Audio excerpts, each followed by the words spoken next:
যদি আমি জানি, যদি আমি জানতাম, যদি আমি আগে জানতাম। তিনটি কথা বললাম, যদি আমি জানি, যদি আমি জানতাম, যদি আমি আগে জানতাম। এই তিনটি কথা দ্বারা আমরা কন্ডিশনাল সেন্টেন্স সম্পর্কে আজকে পূর্ণাঙ্গ একটি ধারণা নেওয়ার চেষ্টা করব। খুবই সিম্পল, মনোযোগ দিয়ে ক্লাসটি দেখতে থাকুন। কন্ডিশনাল সেন্টেন্স নিয়ে আর কোনো সংশয় থাকবে না। আর মূল ক্লাসে চলে যাওয়ার আগে সবার কাছে রিকোয়েস্ট রইল, আমি ইউটিউব চ্যানেলে খুবই নতুন, যারা আমার চ্যানেলটাকে সাবস্ক্রাইব করেননি অবশ্যই সাবস্ক্রাইব করবেন। আর যারা ফেসবুক পেজ থেকে দেখতেছেন অবশ্যই আমার পেজটাকে ফলো করবেন, অ্যাটলিস্ট একটা লাইক দেবেন। ওকে, লেটস গেট স্টার্টেড। প্রথম সেন্টেন্সটা দেখি। ইফ আই নো, যদি আমি জানি, আই উইল ইনফর্ম ইউ, আমি তোমাকে জানাবো বা অভিহিত করব। এখন যদি আমি জানি, আমি তোমাকে জানাবো, এটা কোন ক্ষেত্রে আমরা ব্যবহার করি? এটা হচ্ছে ফার্স্ট কন্ডিশনাল সেন্টেন্স। ভবিষ্যতে দুইটি কাজ ঘটবে, কিন্তু একটি কাজ আরেকটি শর্তের উপর নির্ভর করবে। যদি শর্তটা মেনটেন না হয় তাহলে পরের কাজটা হবে না। তাহলে আমি যদি জানি, এখন আমরা একটা অবজেক্ট নিতে পারি এই ইফ যুক্ত ক্লজে, মানে শর্তযুক্ত বাক্যে। দ্য ট্রুথ, সত্য, মানে সত্যটা যদি জানি, তাহলে আমি বলতে পারি if I know the truth I will inform you. যদি আমি সত্যটা জানি আমি তোমাকে জানাবো। এখন উইলের পরবর্তী কি আমরা ক্যান, মে ব্যবহার করতে পারি? অবশ্যই ব্যবহার করতে পারি। If I know the truth, যদি আমি সত্যটা জানি, আই ক্যান ইনফর্ম ইউ, আমি তোমাকে জানাতে পারবো।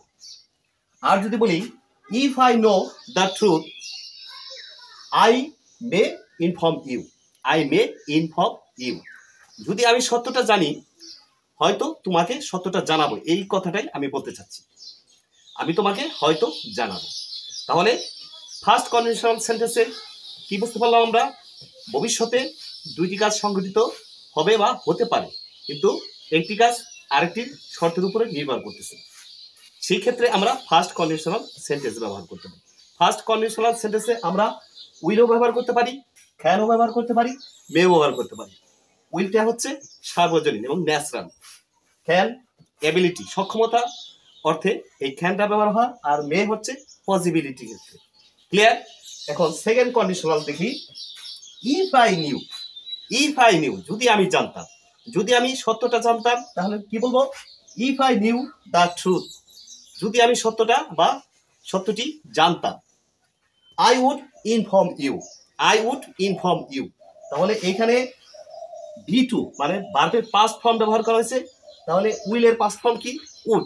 তাহলে সেকেন্ড কন্ডিশনাল সেন্টেন্স যখন আমরা গঠন করব, ইফ যুক্ত ক্লোজ ছাড়া পরবর্তী সেন্টেন্সে যখন আমরা লিখবো তখন উইলের পরিবর্তে আমরা উড লিখব। উড মনে থাকবে, কারণ এখানে হচ্ছে পাস্ট ফর্ম, উইলের পাস্ট ফর্ম হচ্ছে would. If I knew the truth I would inform you, যদি আমি সত্যটা জানতাম আমি তোমাকে জানাতাম। যদি আমি সত্যটা জানতাম আমি তোমাকে জানাতে পারতাম, তখন আমরা কুড ব্যবহার করব, ক্যানের past form could. If I knew the truth I could inform you, যদি আমি সত্যটা জানতে পারতাম বা আমি জানতাম আমি তোমাকে জানাতে পারতাম। যদি আমি সত্যটা জানতাম আমি তোমাকে জানাতে পারতাম। এখন আমরা মাইট দিয়েও বলতে পারি, মেয়ের পাস্ট ফর্ম হচ্ছে might. If I knew the truth I might inform you, if I knew the truth, যদি আমি সত্যটা জানতাম, আই মাইট ইনফর্ম ইউ, আমি হয়তো তোমাকে জানাতাম। তাহলে অতীতে ইমাজিনারি সিচুয়েশন বা হাইপোথেটিক্যাল সিচুয়েশনের ক্ষেত্রে, মানে কাল্পনিক, অবাস্তব, অতীতে কোনো কাজ ঘটেনি, মানে দুইটা কাজের কথা বলা হচ্ছে অতীতে, কিন্তু কোনো একটি ঘটেনি যা একটি আরেকটি শর্তের উপর নির্ভরশীল।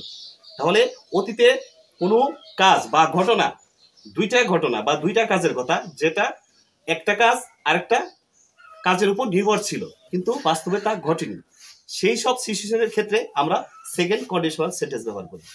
মনে থাকবে? এবার হচ্ছে third conditional sentence. If I had known, if I had known, যদি আমি জানতাম বা যদি আমি আগে জানতাম। এই ইফ যুক্ত কন্ডিশনাল সেন্টেন্সটা হচ্ছে past perfect tense, past perfect tense. যদি আমি আগে জানতাম, আমরা পারফেক্ট টেন্সে জানি যে অতীতকালে দুইটা কাজ সংঘটিত হয়, তার মধ্যে যে কাজটা আগে হয় সেটা হচ্ছে পাস্ট পারফেক্ট টেন্স।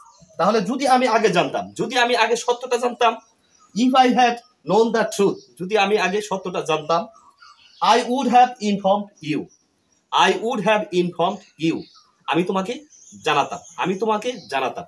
তাহলে ইফ যুক্ত মানে কন্ডিশনাল সেন্টেন্স যদি পাস্ট পারফেক্টে থাকে, তাহলে আমার সেন্টেন্স শুরু করতে হবে উড হ্যাভ দিয়ে, উড হ্যাভ, উড হ্যাভ, তারপরে D3 মানে পাস্ট পার্টিসিপল।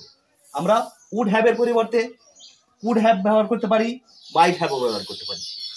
শুধু কথার একটু তারতম্য হবে যে if I had known the truth, যদি আমি আগে সত্যটা জানতাম, আই কুড ইনফর্ম ইউ, আমি যদি আগে সত্যটা জানতাম আমি তোমাকে জানাতে পারতাম। আর যদি বলি I might have inform you, I might have inform you, আমি হয়তো তোমাকে জানাতাম। তাহলে আমি তোমাকে জানাতাম মানে উড হ্যাভ, আর যদি বলি কুড হ্যাভ তাহলে আমি তোমাকে জানাতে পারতাম। আর যদি I might have informed you বলি তাহলে হয়তোবা তোমাকে জানাতাম। এই ধরনের সেন্টেন্স আমরা সাধারণত অনুতাপ বা অনুশোচনার ক্ষেত্রে ব্যবহার করি। অতীতকালে দুইটা কাজের কথা বলা হচ্ছে, একটি কাজ আরেকটি কাজের উপর নির্ভরশীল ছিল কিন্তু কাজটি হয়নি, তাহলে থার্ড কন্ডিশনাল সেন্টেন্স কিন্তু আমরা অনুতাপ বা অনুশোচনার জন্য ব্যবহার করি। My dear audience and learners, আমরা একটু প্রথম দিকে যাই। তাহলে ফার্স্ট কন্ডিশনাল সেন্টেন্স আমরা কখন ব্যবহার করি? ভবিষ্যতে দুইটা কাজ সংঘটিত হবে, কিন্তু বলতেছি এখন দুইটা কাজ যে সংঘটিত হবে, একটি কাজ কিন্তু আরেকটি কাজের উপর নির্ভরশীল থাকবে বা নির্ভরশীল হতে পারে, সেই ক্ষেত্রে আমরা ফার্স্ট কন্ডিশনাল সেন্টেন্স ব্যবহার করি। আর সেকেন্ড কন্ডিশনাল সেন্টেন্স কখন ব্যবহার করি? অতীতে, মানে কোনো দুইটা ঘটনা যা বাস্তবে ঘটেনি, মানে অ্যাকচুয়ালি ঘটেনি আর কখনো ঘটার সম্ভাবনা নেই, তাহলে সেই ইমাজিনারি সিচুয়েশনের ক্ষেত্রে আমরা সেকেন্ড কন্ডিশনাল সেন্টেন্স ব্যবহার করি। আর অনুতাপ বা অনুশোচনার জন্য অতীতে দুইটা ঘটনার কথা বলা হচ্ছে, একটি ঘটনা আরেকটি ঘটনার উপর নির্ভরশীল ছিল, মানে শর্ত প্রযোজ্য ছিল, ওই সব ক্ষেত্রে মানে অনুশোচনা বা অনুতাপের জন্য আমরা থার্ড কন্ডিশনাল সেন্টেন্স ব্যবহার করি। আরেকটি কন্ডিশনাল সেন্টেন্স আছে জিরো কন্ডিশনাল সেন্টেন্স। এই জিরো কন্ডিশনাল সেন্টেন্স হচ্ছে universal truth, scientific fact or habitual fact, এই সব ক্ষেত্রে ব্যবহার করি। চিরন্তন সত্য, বৈজ্ঞানিক সত্য বা অভ্যাসগত সত্য। কিরকম? If the sun rises it sets, যদি সূর্য ওঠে ইহা ডুবে। If you heat water it boils, if you heat water it boils, যদি তুমি পানিকে তাপ দাও ইহা ফুটে। এগুলো হচ্ছে কি?